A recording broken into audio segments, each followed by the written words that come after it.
नमस्कार दोस्तों, आपका स्वागत है हमारे YouTube channel live news top 10 पर। जान लेते हैं इस वक्त की बड़ी खबरें जो निकल कर आ रही है। अल्पमत में गहलोत सरकार, पायलट को पद से हटाने के बाद 59 पदाधिकारियों ने दिया इस्तीफा। पाली जिला अध्यक्ष ने भी कहा अलविदा कांग्रेस।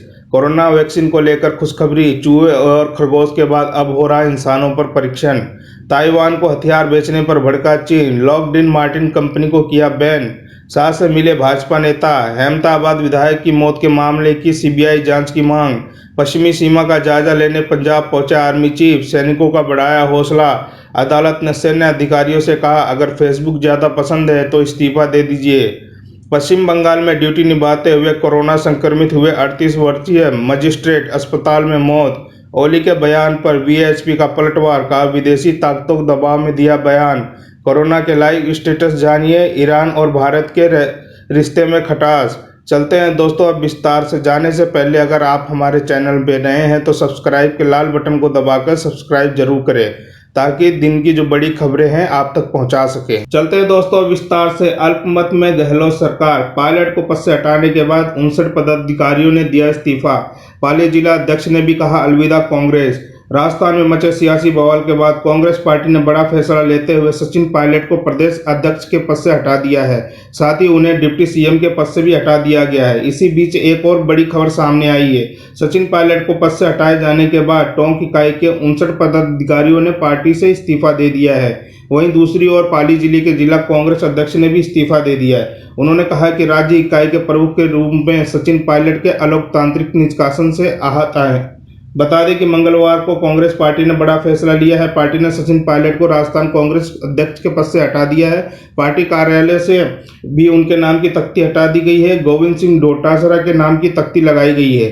कांग्रेस की इस कार्रवाई के बाद पायलट ने ट्विटर पर अपने बायो उप मुख्यमंत्री राजस्थान अध्यक्ष राजस्थान कांग्रेस से बदलकर टोंक से विधायक लिखा है। इसके साथ ही पायलट ने ट्वीट कर लिखा है कि सत्य को परेशान किया जा सकता है, पराजित नहीं। चलते हैं दोस्तों अगली खबर की ओर। कोरोना वैक्सीन को लेकर खुशखबरी, चूहे और खरगोश के बाद अब हो रहा है इंसानों पर परीक्षण।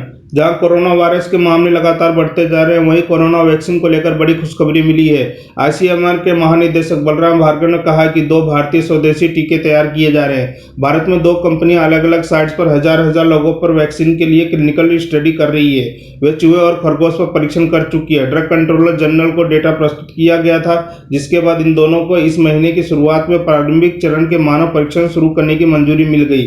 पिछले दिनों बताया गया था कि ड्रग कंट्रोलर जनरल ने दिग्गज फार्मा कंपनी जायडस कैडिला और भारत बायोटेक इंटरनेशनल लिमिटेड को इसकी अनुमति दे दी है, जिन्होंने कोविड-19 के लिए मनुष्यों पर क्लिनिकल ट्रायल के लिए आईसीएमआर के साथ भागीदारी की है। डॉक्टर बलराम भार्गव ने बताया कि दुनिया में 60% टीके भारत की आपूर्ति से जाते हैं, चाहे वो अफ्रीका, यूरोप, दक्षिण पूर्व एशिया या कहीं और हो। इसलिए भारत को दुनिया में आपूर्ति के लिए वैक्सीन निर्माण के लिए एक महत्वपूर्ण खिलाड़ी माना जाता है। उन्होंने कहा कि विश्व में भारत को दवाओं की खान माना जाता है। संयुक्त राज्य अमेरिका में उपयोग की जाने वाली दवाओं का लगभग 60% भारतीय मूल की है। यह संभवतः दुनिया के काफी लोग जानते हैं, इसलिए वे भारत के संपर्क में हैं। ताइवान को हथियार बेचने पर भड़का चीन, लॉकहीड मार्टिन कंपनी को किया बैन। दुनिया भर में फैली कोरोना महामारी और चीनी रवैये की वजह से चीन और कई देशों के बीच रिश्तों में खटास बढ़ती जा रही है। हांगकांग में राष्ट्रीय सुरक्षा कानून, कोरोना वायरस का फैलना हो या फिर भारत के साथ सीमा गतिरोध, इन्हें लेकर हर तरफ चीन की किरकिरी हो रही है। उधर अमेरिका और चीन में कूटनीतिक और आर्थिक जंग जारी है। इसी के मद्देनजर कूटनीतिक तौर पर चीन ने मंगलवार को अमेरिका में शीर्ष हथियार निर्माण कंपनी लॉकहीड मार्टिन पर प्रतिबंध लगाने की घोषणा की है। बीजिंग ने यह कदम अमेरिकी विदेश मंत्रालय द्वारा ताइवान को PSC-3 वायु रक्षा मिसाइल करार को मंजूरी देने के जवाब में उठाया, जिसका निर्माण ये कंपनी करती है।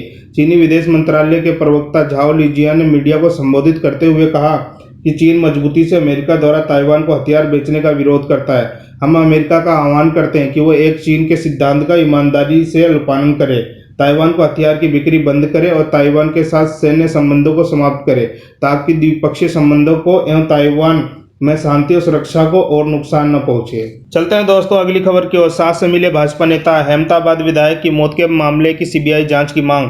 भाजपा नेताओं एवं प्रतिनिधिमंडल ने मंगलवार को केंद्रीय गृह मंत्री अमित शाह से मुलाकात की और पश्चिम बंगाल में उत्तरी दिनाजपुर जिले के अहमदाबाद के विधायक देवेंद्र नाथ रे की संदिग्ध परिस्थितियों में मौत के मामले की सीबीआई जांच कराने की मांग की।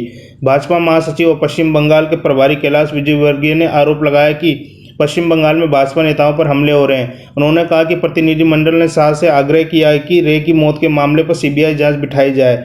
रे का शव सोमवार को उत्तर दिनाजपुर जिले के बिंदाल गांव में अपने घर के पास एक बंद दुकान के बाहर बरामदे की छत से लटका मिला था। उनके परिवार और प्रदेश भाजपा इकाई ने उनकी मौत को राज्य की सत्ताधारी तृणमूल कांग्रेस द्वारा की गई नृशंस हत्या करार दिया है। तृणमूल कांग्रेस ने हालांकि इस आरोप का खंडन किया है। शाह से मुलाकात के बाद पत्रकारों से बातचीत में विजयवर्गीय ने कहा, भाजपा के उत्थान से मुख्यमंत्री ममता बनर्जी बेचैन है। राज्य में पुलिस का अपराधीकरण हो गया है और शासन तंत्र पूरी तरह से फेल हो गया है। उन्होंने बताया कि केंद्रीय गृह मंत्री ने रे की मौत के सिलसिले में पश्चिम बंगाल पुलिस से रिपोर्ट तलब की है।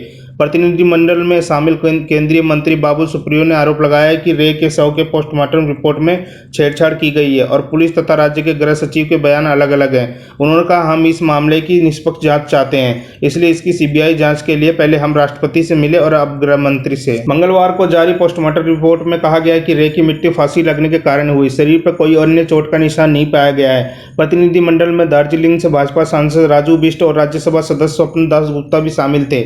इससे पहले भाजपा नेताओं के प्रतिनिधिमंडल ने राष्ट्रपति रामनाथ कोविंद से मुलाकात की और रे के संदिग्ध परिस्थितियों में मौत के मामले में सीबीआई जांच की मांग के साथ साथ राज्य के तृणमूल कांग्रेस सरकार को बर्खास्त करने की मांग की। प्रतिनिधिमंडल ने पश्चिम बंगाल विधानसभा को भंग करने और राष्ट्रपति कोविंद से इस संबंध में आवश्यक कदम उठाने की मांग की। पश्चिमी सीमा का जायजा लेने पंजाब पहुंचे आर्मी चीफ, सैनिकों का बढ़ाया हौसला। भारत के chief of army staff Manoj Mukund Naravane पश्चिमी सीमा का जायजा लेने मंगलवार को पंजाब पहुंचे। अमृतसर और फिरोजपुर में उन्होंने वज्र फोर्स की तैयारियों की समीक्षा की। जनरल नरवणे ने इस दौरान सैनिकों की तारीफ कर उनकी हौसला अफजाई भी की। सैनिकों के साहस और समर्पण के लिए जनरल ने प्रशस्ति पत्र भी दिए। जनरल ने की सैनिकों की हौसला अफजाई। जनरल नरवणे ने कोविड-19 महामारी के खिलाफ सेना के प्रयासों को भी तारीफ की। उन्होंने कहा कि सेना का कोई सैनिक हो या अधिकारी, सभी को हर वक्त अपनी तैयारी पर ध्यान केंद्रित रखना चाहिए। गौरतलब है कि भारत इस वक्त चीन के साथ सीमा विवाद को लेकर उलझा हुआ है। बीते करीब 2 महीने से चल रहा सीमा विवाद 15 जून को गलवान घाटी घटना के बाद एकाएक काफी ज्यादा बढ़ गया था। भारत की तरफ से चीन को जवाब देने के लिए कई कदम उठाए गए। हालांकि पिछले हफ्ते दोनों देशों के बीच सीमा से सेना वापस लेने की बात पर सहमति बनी, लेकिन भारत ने पूरी सतर्कता के साथ निगाह बनाई हुई है। पाकिस्तान से लगती सीमा पर भी सतर्क है भारत। ऐसी स्थिति में भारत के लिए पाकिस्तान के साथ लगती सीमाओं की सुरक्षा व्यवस्था पूरी चौकन्नी रखना जरूरी है। माना जा रहा है कि इसी के मद्देनजर आर्मी चीफ ने पाकिस्तान के साथ लगती सीमा पर पहुंचकर तैयारियों का जायजा लिया। डेक्कन क्रॉनिकल की एक रिपोर्ट के मुताबिक पठानकोट में सुरक्षा तैयारियों का जायजा लेने के दौरान आर्मी चीफ ने कहा, पाकिस्तान की तरफ से सीज फायर उल्लंघन पर जीरो टॉलरेंस है।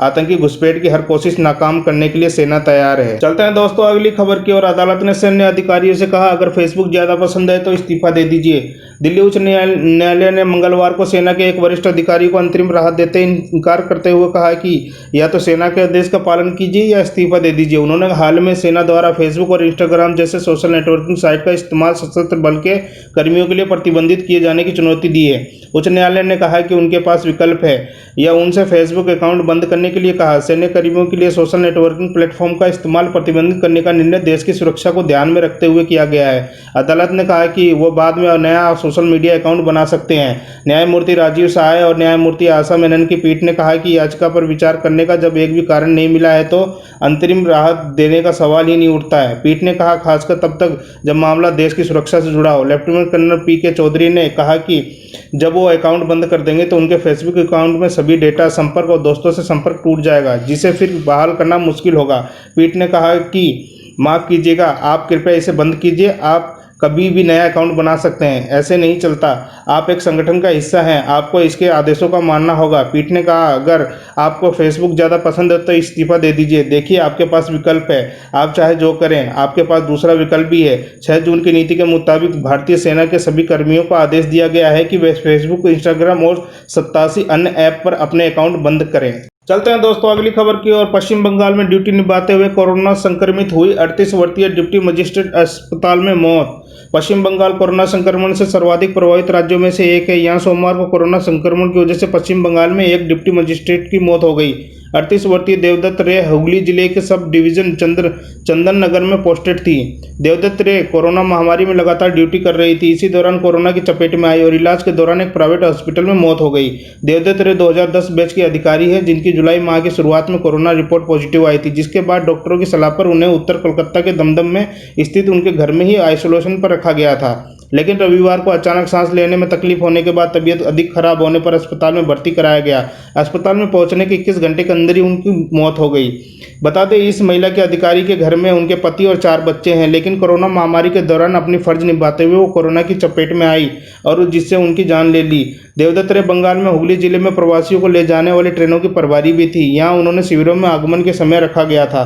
पश्चिम बंगाल में मुख्यमंत्री ममता बनर्जी देवदत्त रे की कोरोना महामारी के दौरान की गई लोगों की सेवा और उनके बलिदान को सलाम किया और उनके परिवार के प्रति संवेदना व्यक्त की। ममता बनर्जी अपने ऑफिशियल अकाउंट से अधिकारी की मौत पर दुख व्यक्त किया है। सोमवार को मुख्यमंत्री ममता बनर्जी ने ट्विटर के माध्यम से अपनी संवेदना व्यक्त करते हुए कहा, देवदत्त रे की निधन के बारे में सुनकर दुख हुआ। वही उनके साथ कार्यरत अधिकारी और उनके जूनियर ने कहा कि वह एक ऐसी अधिकारी थी जो हर किसी की मदद के लिए हमेशा तैयार रहती थी। चलते हैं अगली बड़ी खबर की ओर। ईरान से भारत को झटका, 4 साल पहले पीएम मोदी ने किया था करार। द हिंदू की एक खास रिपोर्ट के मुताबिक ईरान ने चाबहार रेल प्रोजेक्ट से भारत को अलग कर दिया है।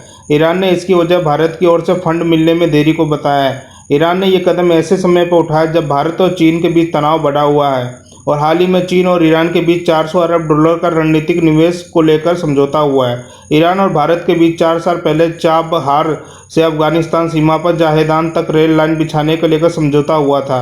अब ईरान ने अपने आप ही इस प्रोजेक्ट को पूरा करने का फैसला लिया है और इस पर काम शुरू कर दिया है। द हिंदू के मुताबिक ईरान का कहना है कि भारत की ओर से प्रोजेक्ट को फंड मिलने में देरी हुई है, जिसकी वजह से वह स्वयं काम शुरू कर रहा है। 628 किलोमीटर लंबे रेल मार्ग को बिछाने का काम बीते सप्ताह शुरू हो गया।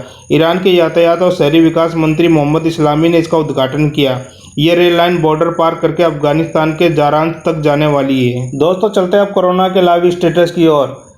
भारत में कोरोना मरीजों की संख्या 9,37,000 के पार कर चुकी है। बीते कल में 29,842 नए मरीज पाए गए और 587 मरीज मारे गए हैं। राज्य दर राज्य की बात करें तो महाराष्ट्र 6,741, तमिलनाडु 4,526, दिल्ली 1,606, कर्नाटका 2,496, गुजरात 915, उत्तर प्रदेश 1,594, तेलंगाना 1,524, आंध्र प्रदेश 1,916, वेस्ट बंगाल 1,390, राजस्थान 635, हरियाणा 699, मध्य प्रदेश 798, बिहार 1,432, आसाम 859, ओडिशा 543, जम्मू एंड कश्मीर 346, केरला 608, पंजाब 333, छत्तीसगढ़ 114, झारखंड 262, उत्तराखंड 78, गोवा 170, त्रिपुरा 90, मणिपुर 46, पांडिचेरी 63, हिमाचल प्रदेश 66, लद्दाख 35, नागालैंड 51, चंडीगढ़ 12, दादर नगर हवेली 16,